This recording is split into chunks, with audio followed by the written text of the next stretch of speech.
बांग्लादेश पिछले 20 सालों में अपने सबसे बड़े कूटनीतिक बदलाव से गुजर रहा है।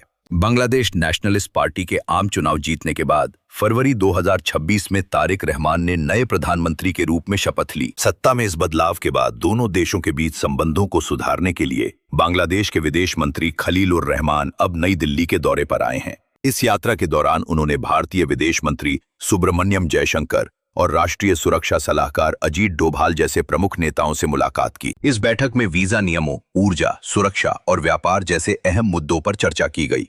पुरानी कड़वी बातों को बुलाकर ये मुलाकात दिखाती है कि बांग्लादेश नई नीति के तहत भारत के साथ अच्छे संबंध बनाना चाहता है। वीजा से जुड़े मामले दोनों देशों के रिश्तों में आए बदलाव को साफ तौर पर दिखाते हैं। दिसंबर 2025 में बांग्लादेश की अंतरिम सरकार ने भारतीयों के लिए वीजा सेवाओं पर सख्त पाबंदियां लगा दी थीं। इससे पर्यटन, इलाज और व्यापार के लिए बांग्लादेश जाने वाले भारतीयों को भारी परेशानी का सामना करना पड़ा था। लेकिन तारिक रहमान के प्रधानमंत्री बनने के 3 दिन के अंदर ही दिल्ली में मौजूद बांग्लादेशी दूतावास ने अपनी वीजा सेवाएं पूरी तरह से फिर से शुरू कर दी। इसके बदले में भारत ने भी बांग्लादेशी नागरिकों के लिए मेडिकल और बिजनेस वीजा को आसान बनाने का वादा किया है। ये भले ही एक छोटा सा बदलाव लगे, लेकिन दोनों देशों के लोगों के बीच हालात को सामान्य करने में ये बहुत बड़ी भूमिका निभाता है। इससे इलाज के लिए बांग्लादेश जाने वाले भारतीयों और कोलकाता जैसे शहरों में आने वाले बांग्लादेशी लोगों को फिर से बिना किसी रुकावट के यात्रा करने का मौका मिल गया है। राजनीतिक रूप से देखा जाए तो तारिक रहमान खुद को एक ऐसे नेता के रूप में पेश करते हैं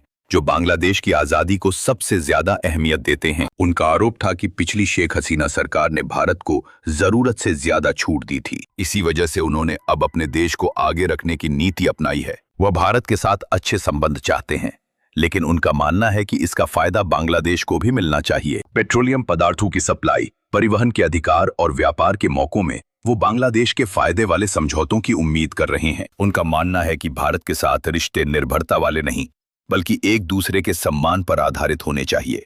भारत ने भी इस बदलाव को स्वीकार कर लिया है और नए नेतृत्व के साथ मिलकर काम करने की तैयारी दिखाई है। ये कूटनीतिक नजदीकी भारत के लिए बहुत जरूरी है। पिछले 2024 में शेख हसीना की सरकार गिरने के बाद चीन और पाकिस्तान ने बांग्लादेश में अपना प्रभाव बढ़ाने की कोशिश की थी। चीनी निवेश तेज कर दिए गए और लंबे समय के बाद पाकिस्तान के साथ कूटनीतिक रिश्ते भी फिर से शुरू हो गए। ये भारत की सुरक्षा के लिए एक बड़ा खतरा बन गया था। ऐसे हालात में तारिक रहमान की जीत ने भारत को फिर से बांग्लादेश के करीब आने का मौका दिया है। चीन और पाकिस्तान के प्रभाव को कम करने के लिए भारत अब ऊर्जा और सुरक्षा के मामलों में बांग्लादेश के साथ गंभीरता से बातचीत कर रहा है। भारत समझता है कि शेख हसीना के समय वाले आसान रिश्ते अब नहीं रहे। मौजूदा बांग्लादेश सरकार भारत की हर बात वैसे ही नहीं मानेगी, इसलिए भारत को कई मामलों में समझौता करना पड़ रहा है। फिर भी अपनी पूर्वी सीमा की सुरक्षा के लिए भारत के लिए यही अच्छा है कि बांग्लादेश को एक दुश्मन देश बनने से रोका जाए और उसके साथ अच्छे रिश्ते बनाए रखे जाएं। वहीं दूसरी ओर बांग्लादेश की तरक्की के लिए भी भारत का साथ बहुत जरूरी है। बुनियादी ढांचे और व्यापार की जरूरतों के लिए बांग्लादेश भारत पर ही निर्भर है। मौजूदा मंत्रियों की मुलाकात दिखाती है कि दोनों देशों ने इस सच्चाई को समझ लिया है। पुराने तौर तरीकों को छोड़कर दोनों देश अब अपने अपने फायदों को ध्यान में रखते हुए नए रिश्ते बना रहे हैं। इसे ही इस हफ्ते की बातचीत की सबसे बड़ी कामयाबी माना जा रहा है। भले ही दोनों देश अब मजबूती से अपनी बात रख रहे हों, लेकिन ये पक्का है कि लंबे समय में ये दोनों के लिए फायदेमंद साबित होगा।